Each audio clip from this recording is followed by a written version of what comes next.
Buenas, ¿cómo están? Bienvenidos y bienvenidas a una nueva clase. En la clase de hoy vamos a ver los distintos tipos de isomería que hay.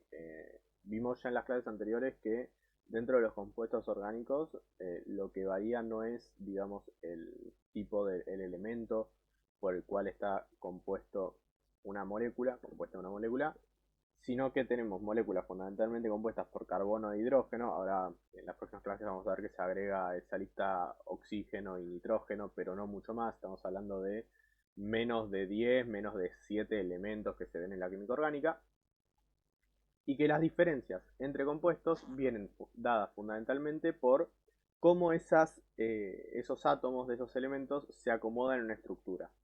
Y nos da como resultado isómeros, que isómeros dijimos eran compuestos que tienen la misma fórmula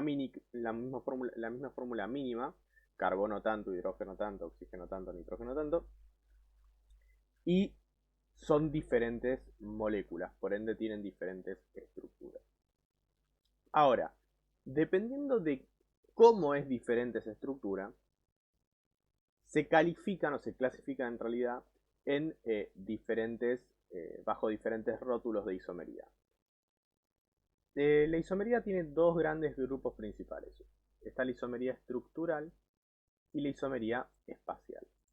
La isomería estructural es, eh, sería eh, isómeros que tienen diferente distribución en los átomos.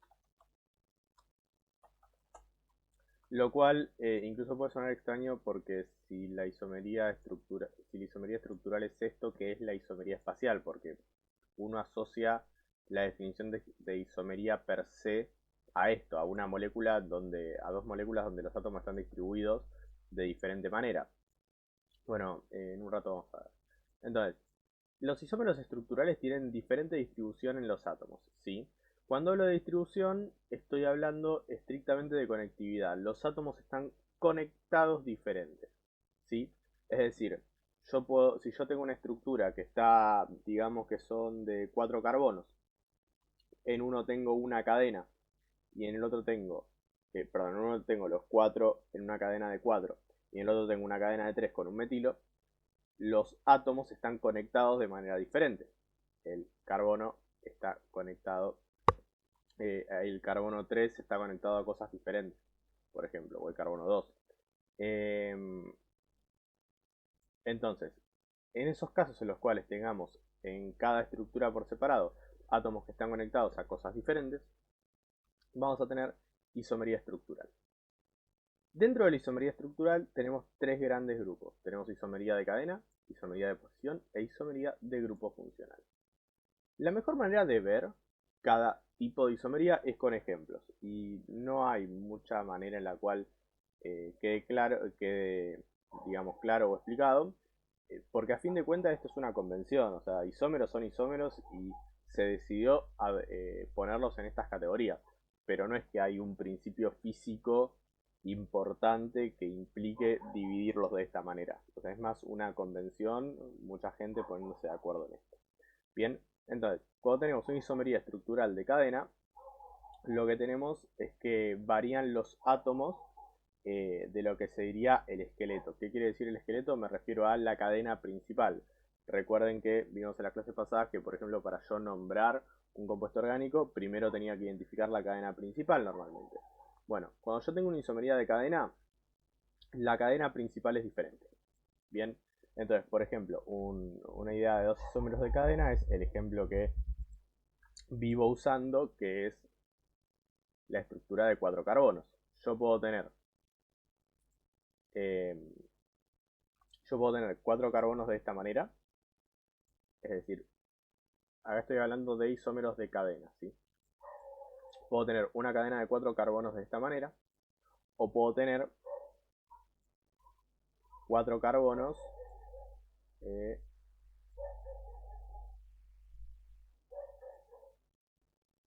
de esta manera. Eh, si se fijan, la fórmula mínima de esto es exactamente igual, Pero ¿qué pasa? Varía la cadena principal. Yo acá tengo una cadena principal de 4 y acá tengo una cadena principal de 3. Para, digamos, para que no nos quede esto que es tan simétrico, podemos, por ejemplo, dar una cadena de 6 de esta manera y después una cosa así. Acá tengo una cadena principal de 6 y acá tengo una cadena principal de 5 con un metilo. En este caso voy a tener isómeros de cadena. En los isómeros de cadena entonces se me cambia, digamos, una parte de la cadena principal por una ramificación. Es como la idea fundamental de los isómeros de cadena. Con respecto eh, a los isómeros de posición. En los isómeros de posición yo voy a tener exactamente la misma cadena, pero lo que voy a tener es la posición de lo que se dice un grupo funcional. Hasta ahora los únicos grupos funcionales que nosotros vimos es lo que llamamos ramificaciones. Eh, metilos, etilos, o sea, carbonos que salen como ramas de la cadena principal. Vamos a ver más adelante que a veces en lugar de tener un carbono saliendo de la cadena principal puedo tener un oxígeno, un nitrógeno, o sea, diferentes cosas. Eh, pero lo importante es que tengo exactamente los mismos átomos, exactamente la misma cadena principal, pero eh, la ramificación la tengo en diferente lugar. Entonces, por ejemplo, un ejemplo sería si yo tengo esto de 6 carbonos con un metilo acá, un isómero estructural de posición de esto sería tener la misma cadena de, perdón, 7 carbonos son estos,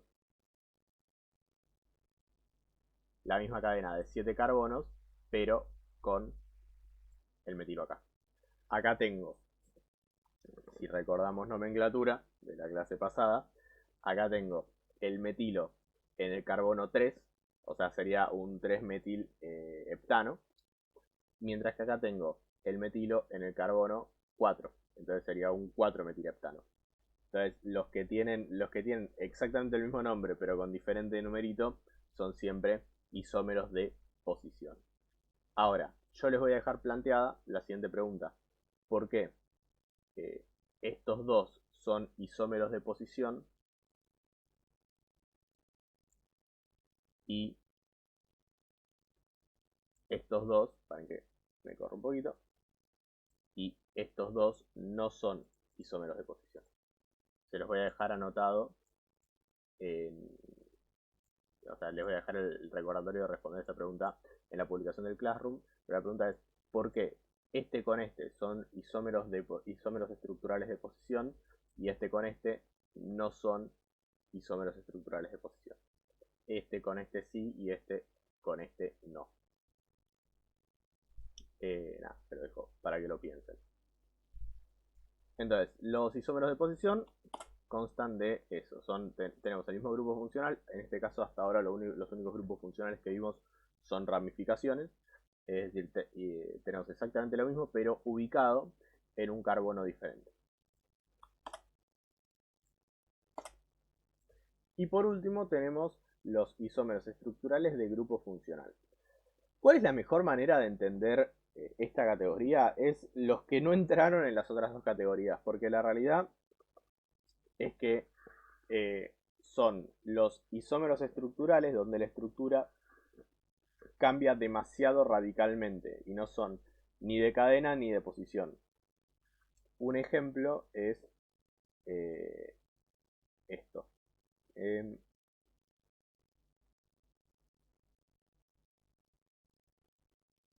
un ejemplo sería esto. Tenemos acá el 1-hexeno o hexeno a secas. Y por otro lado, eh,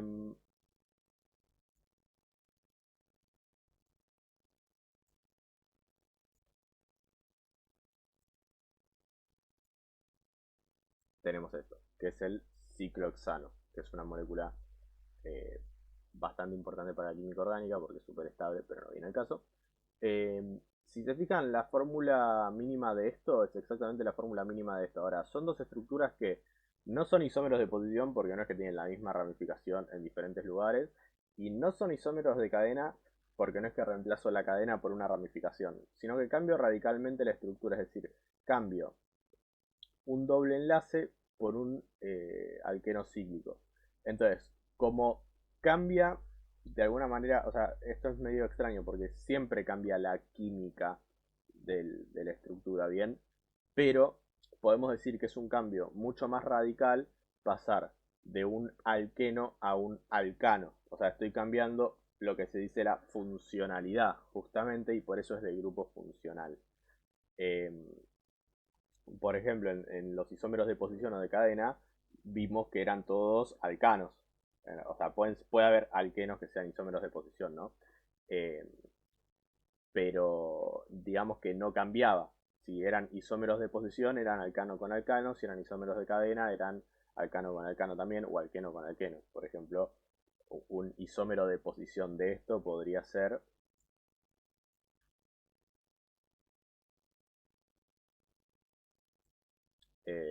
esto,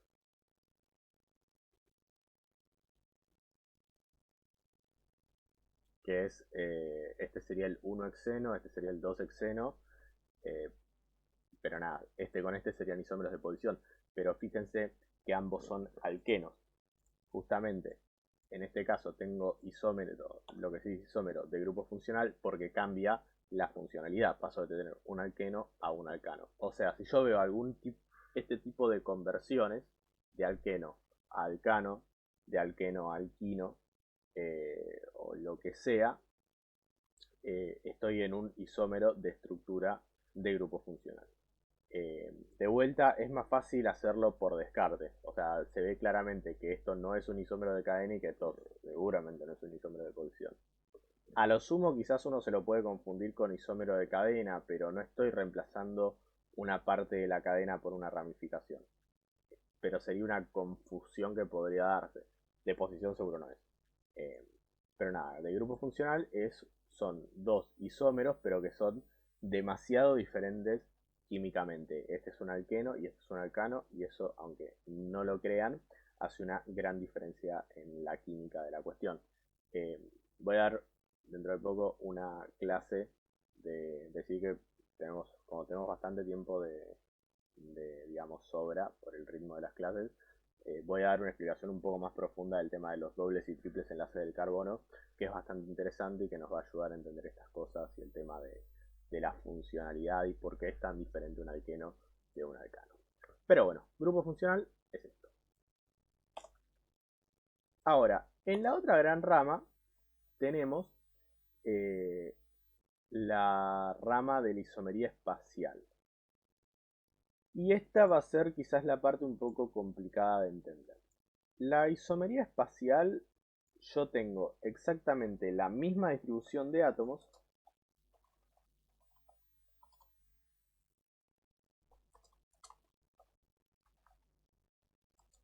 pero diferente distribución de los mismos en el espacio.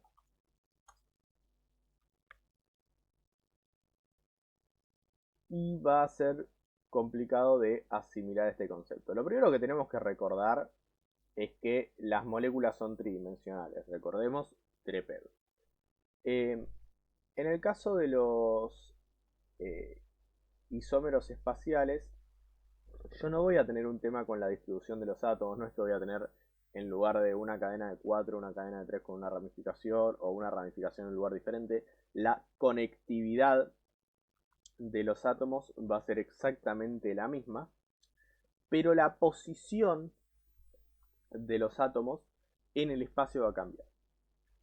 Recordemos que lo que yo les expliqué que en los isómeros estructurales yo en cuanto lograba asignar los números a los carbonos de la cadena principal, a qué estaba conectado cada carbono me iba a dar diferente.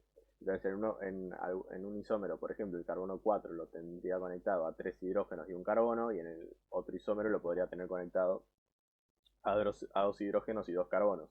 Varía la conectividad. En cambio acá, en los isómeros espaciales, esa eh, eh, esa conectividad no varía y varía la posición en el espacio tridimensional. Y tenemos dos tipos, diastereoisómeros y enantiómeros. Los diastereoisómeros se van a presentar, en realidad se presentan en más lugares, pero nosotros los vamos a ver, que se van a presentar en alquenos, ¿sí? Y se van a presentar de esta manera.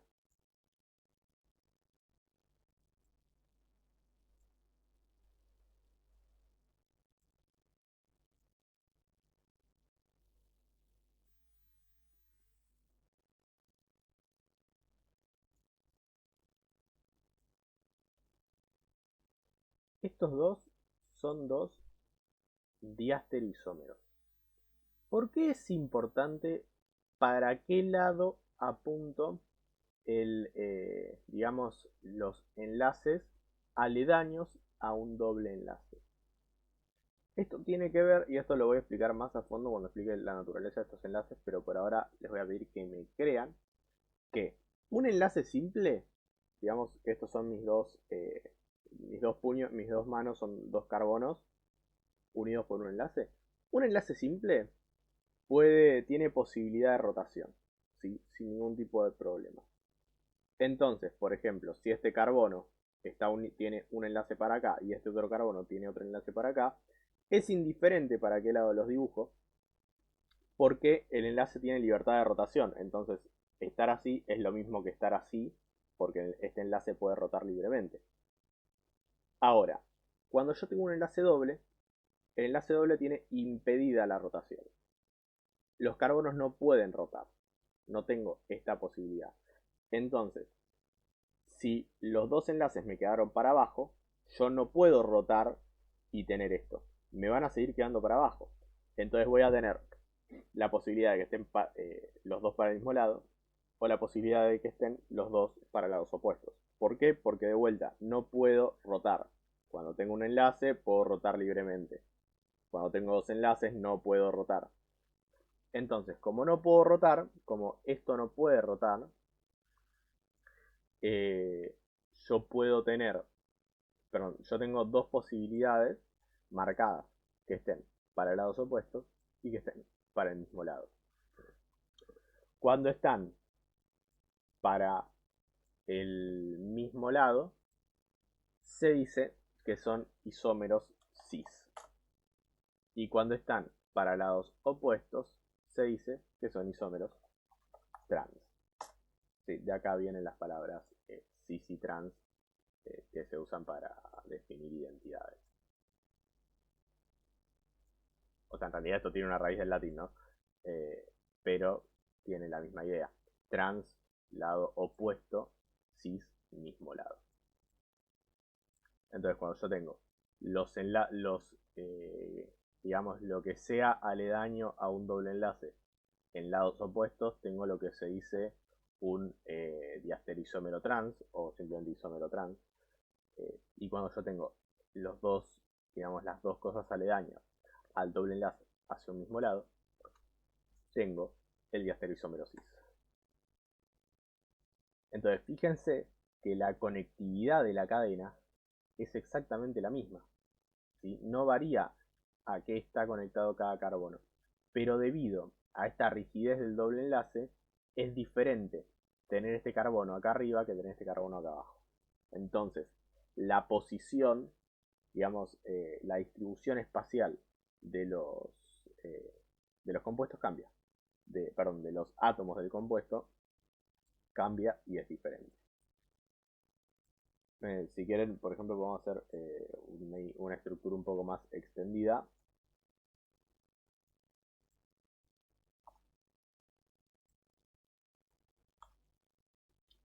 Eh, por ejemplo,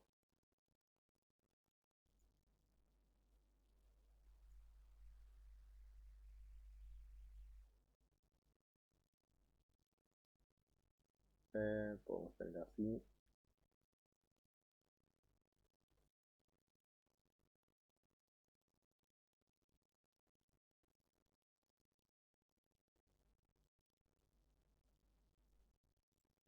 Y así.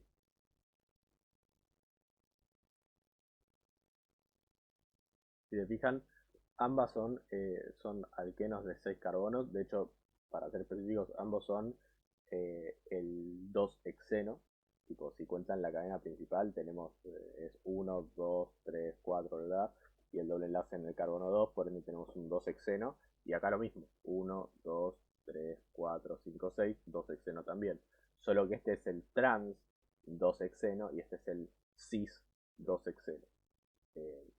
De vuelta, lo único que varía es la posición de digamos, de la posición relativa en realidad de los enlaces aledaños al doble enlace. Acá los tengo para lados opuestos y acá los tengo para el mismo lado.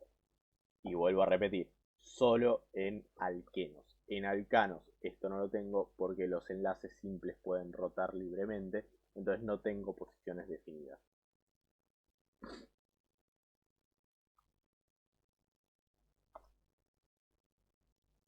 Y por último, tenemos los más difíciles de comprender de todos y medio que los vamos como a medio colocar ahí,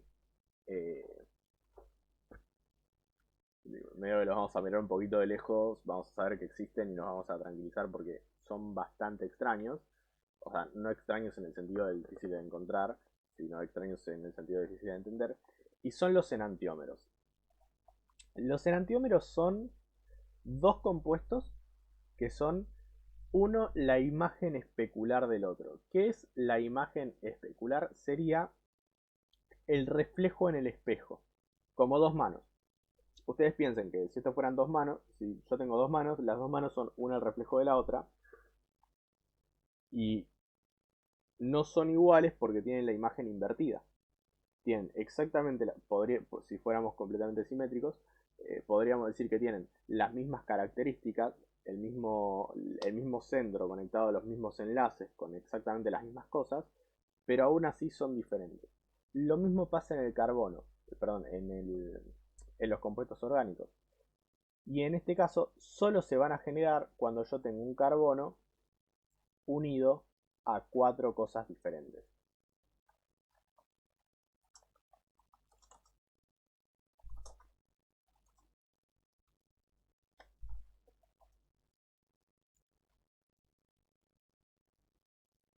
Cuando yo tengo un carbono unido a cuatro cosas diferentes, se me habilita la opción de tener un enantiómero. Este carbono unido a cuatro cosas diferentes es lo que se conoce como centro quiral.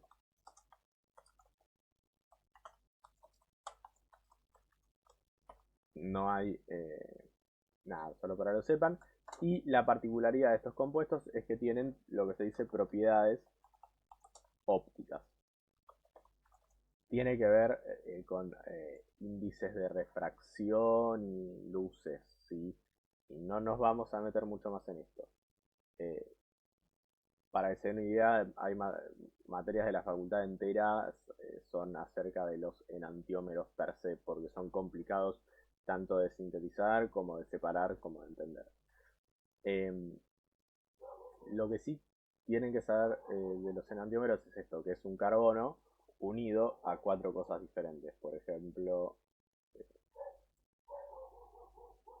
acá tenemos este carbono del centro unido a cuatro cosas diferentes, ¿sí?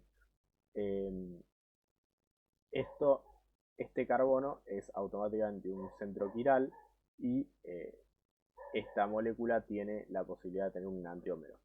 Para, digamos, entender cómo funciona un enantiómero, tenemos que visualizar mejor la estructura tridimensional y eso lo vamos a dejar para algunas clases posteriores. Por ahora lo que tienen que saber es que existen los enantiómeros, que son uno el reflejo del otro, y que se dan cuando tenés un carbono unido a cuatro cosas diferentes.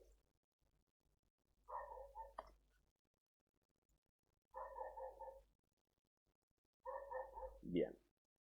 Lo último que vamos a ver es cómo las propiedades físicas varían eh, con la isomería, es decir, con las diferencias estructurales.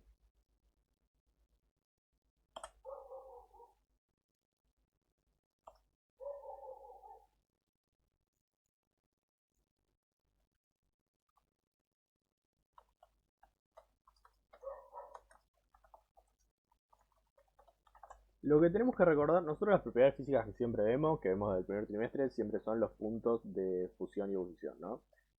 Y esos estaban dados por las interacciones intermoleculares. Lo que tenemos que saber es que en todos los compuestos que vemos hasta ahora, que son los que están solo con carbono e hidrógeno, las interacciones intermoleculares que, digamos, que existen en estos compuestos son las interacciones de London.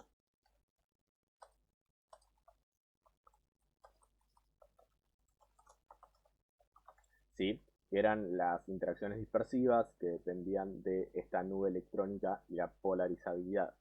Repasar primer trimestre. Lo que tenemos que recordar es que cuanto mayor son las interacciones entre estas moléculas, mayor es el punto de ebullición y el punto de fusión, es decir, los puntos de cambio de estado.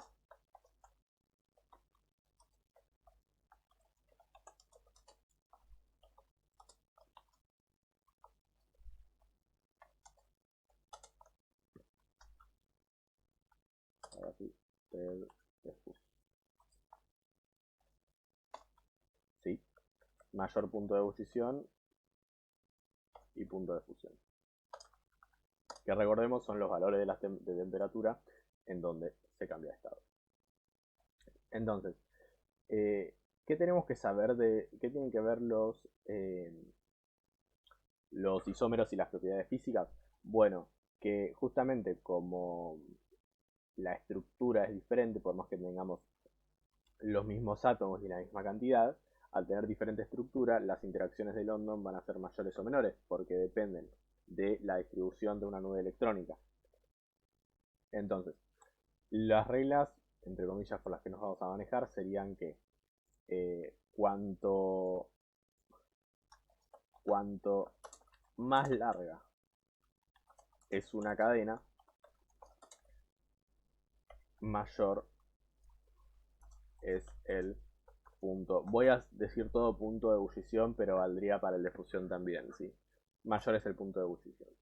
¿Por qué es esto? Bueno, por lógica, si tengo una cadena más larga, tengo más átomos.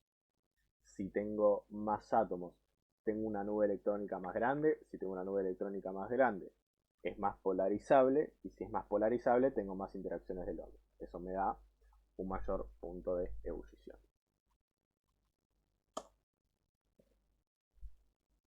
Otra regla, entre comillas, sería que cuanto menos ramificación,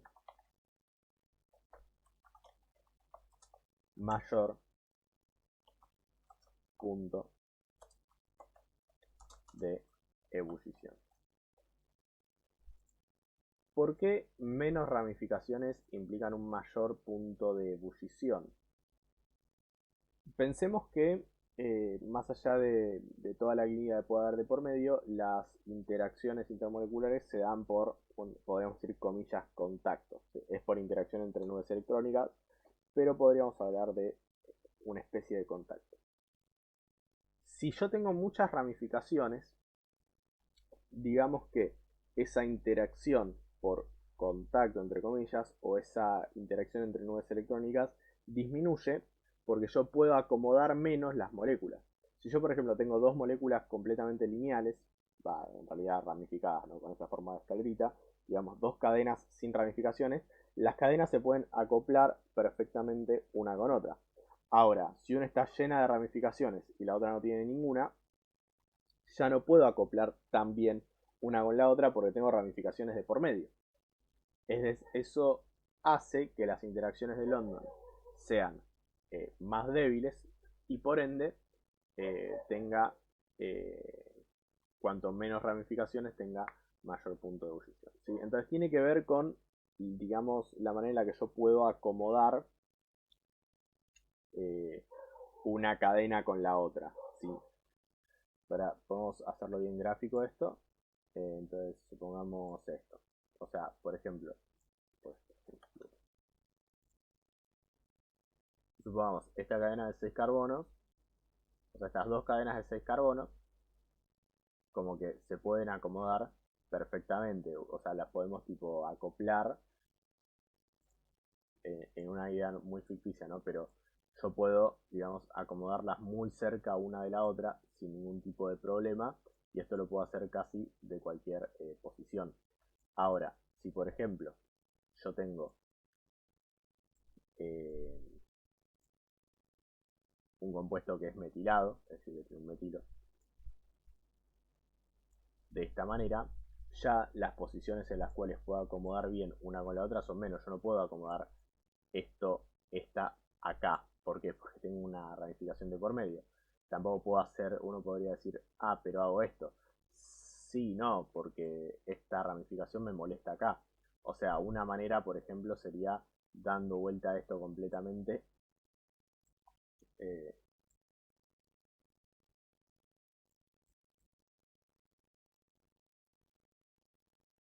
Tipo, una manera podría ser esta, por ejemplo. Pero ya es una posición bastante más específica. En el anterior caso podía acomodarlo de cualquier manera. Entonces, vemos que eh, los compuestos ramificados se pueden acomodar, entre comillas, de menos manera que los no ramificados. eh, y eso me da menores interacciones de los mismos. Y por último, y esto es quizás es lo más confuso, eh, el isómero cis tiene eh, mayor punto de ebullición que el isómero trans. Obviamente tomando cis y exactamente lo mismo pero trans, ¿no? No estoy hablando de variar la cadena ni nada. Esto, a ver, la explicación es relativamente similar a la que hicimos recién, tiene que ver con las maneras en las cuales se pueden acomodar las moléculas. Y en el caso del isómero cis, yo al tener la nube electrónica menos distribuida en el espacio que en el isómero trans, las interacciones de London son menores. Es un poco igual complejo de entender, así que lo podemos dejar como que simplemente sepan que el isómero cis tiene mayor punto de ebullición que el isómero trans. Pero, por ejemplo, comparado con las otras dos, digamos que afecta menos al punto de ebullición que, por ejemplo, tener más ramificaciones o tener una cadena más larga.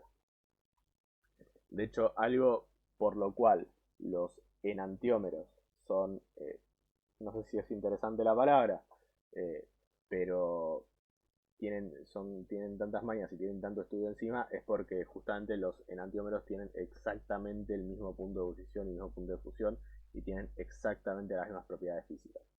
Y son aún así compuestos diferentes que generan efectos muy diferentes en muchos casos. Eh, bueno, eso va a ser todo por hoy. Hasta la próxima.